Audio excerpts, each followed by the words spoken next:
But according to the Constitution, the game is technically not over.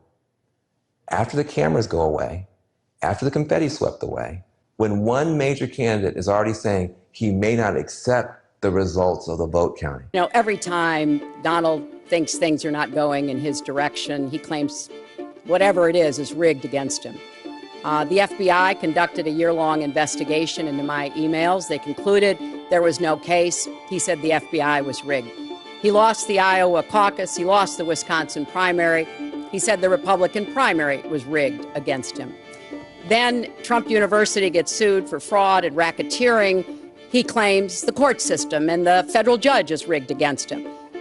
There was even a time when he didn't get an Emmy for his TV program 3 years in a row, and he started tweeting that the Emmys were rigged against him. Should have gotten it. This is a mindset. This is how Donald thinks.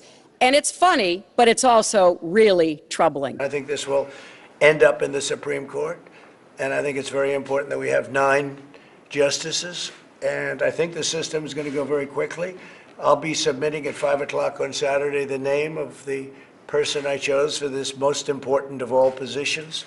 If the presidential election winds up in the Congress, in the House of Representatives, they don't have to pay any attention at all to the popular vote or the electoral vote. It's like the election never happened. There won't be a transfer, frankly. There'll be a continuation. And then it gets even crazier. The final tally in the House is taken not by delegate, but by delegation. In other words, individual Congress people don't get to vote. It's done by states. That would mean they would have the ability to create election laws that manufacture electoral advantages for Republicans in future elections. Now, get your head wrapped around this. In 2020, the majority of Americans live in blue states, but there are more red states. So there's a possibility that the Republicans in the House of Representatives could just anoint their candidate to be president.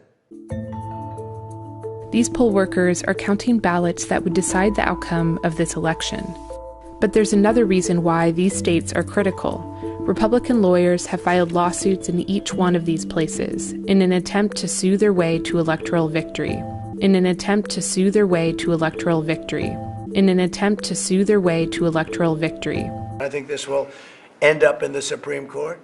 Their hope is that the conservative majority Supreme Court will back them up in an attempt to sue their way to electoral victory.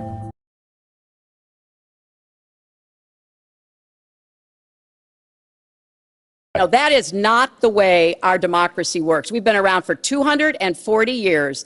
We've had free and fair elections. We've accepted the outcomes when we may not have liked them. And that is what must be expected of anyone standing on a debate stage during a general election.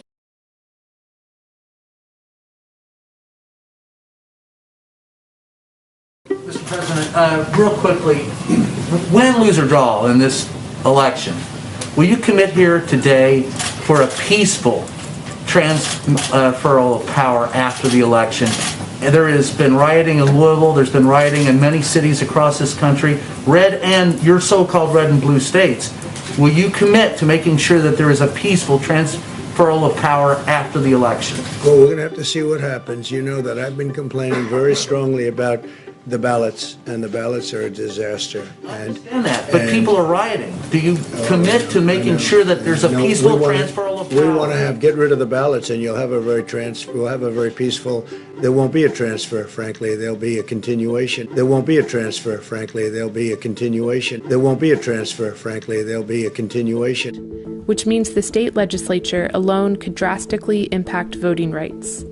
In states with Republican-led state legislatures, which are a majority of them, that would mean they would have the ability to create election laws that manufacture electoral advantages for Republicans in future elections. It's like the election never happened. There won't be a transfer, frankly. There'll be a continuation. There won't be a transfer, frankly. There'll be a continuation. Frankly, there'll be a continuation. That could happen. Now, some people would call that outcome a perfectly legal, perfectly constitutional coup against the very idea of majority rule in the United States. That is possible under our Constitution, and it could happen this year.